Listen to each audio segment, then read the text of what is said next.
आगे बता दें आपको कि एमपी में 4 सीटों पर उपचुनाव होने जा रहे हैं। दांव पर 1 लोकसभा सीट, 3 विधानसभा सीटें हैं और इन चुनावों को सत्ता के सेमीफाइनल के तौर पर भी देखा जा रहा है। यही वजह है कि बीजेपी हो या फिर कांग्रेस, दोनों सियासी दल एड़ी चोटी का जोर लगा रहे हैं।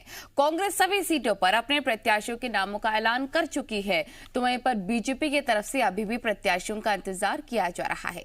इस बीच दोनों ही सियासी दल अपनों की बगावत से जूझ रहे हैं, फिर भी दावे जीत के हो रहे हैं।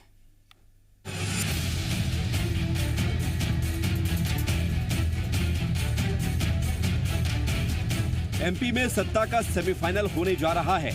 4 उपचुनावों में जीत दर्ज करने के लिए कांग्रेस और बीजेपी पूरी ताकत लगा रहे हैं। कांग्रेस 4 सीटों पर अपने प्रत्याशियों के नामों का ऐलान कर चुकी है, तो बीजेपी में अभी भी नामों पर आखिरी मुहर नहीं लग पाई है। पार्टी का पार्लियामेंट्री वोट नाम कब फाइनल करेगा ये पता नहीं, लेकिन बीजेपी का दावा है कि पार्टी मजबूत प्रत्याशी उतारेगी, इसलिए नाम फाइनल करने में देरी हो रही है। लेकिन दावों से अलग दोनों ही सियासी दल अपनों की बगावत से जूझ रहे हैं। पहले बात कांग्रेस की। कांग्रेस ने भले ही 4 सीटों पर नामों का ऐलान कर दिया हो, लेकिन पार्टी के नेता हाथ का साथ छोड़कर जाने लगे हैं। पहले सुलोचना रावत और अब पूर्व विधायक विजय सोलंकी ने पार्टी का दामन छोड़ दिया है, तो साथ ही जोबट सीट पर महेश पटेल को टिकट दिए जाने की वजह से स्वर्गीय कलावती भूरिया के भतीजे दीपक भूरिया ने निर्दलीय ताल ठोकने का ऐलान कर दिया है। हालांकि पार्टी सब ठीक बता रही है और जीत का दावा कर रही है।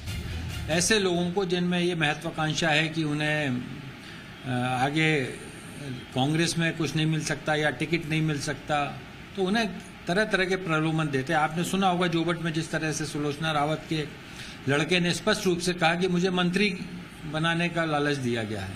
तो ये किसी भी स्तर पर जा सकते हैं। उन्हें प्रदेश की जनता की न समझ में आ गई है कि कांग्रेस कोई भी चुनाव आगे होंगे भविष्य में, कांग्रेस को जनता जिताएगी। एक तरफ जहां कांग्रेस अपने सभी प्रत्याशियों के नामों का ऐलान कर चुकी है, तो उधर बीजेपी की तरफ से भी अभी भी नामों के ऐलान का इंतजार किया जा रहा है। उधर दूसरी तरफ प्रत्याशियों के नामों के ऐलान से पहले ही बीजेपी में भी बगावत के सुर सुनाई दे रहे हैं। जोबट से सुलोचना रावत और उनके बेटे विशाल रावत की बीजेपी में एंट्री से बीजेपी के ही स्थानीय नेता खफा हो गए हैं। बावजूद इसके पार्टी ऑल इज वेल का दावा कर रही है और कांग्रेस पर हमलावर है।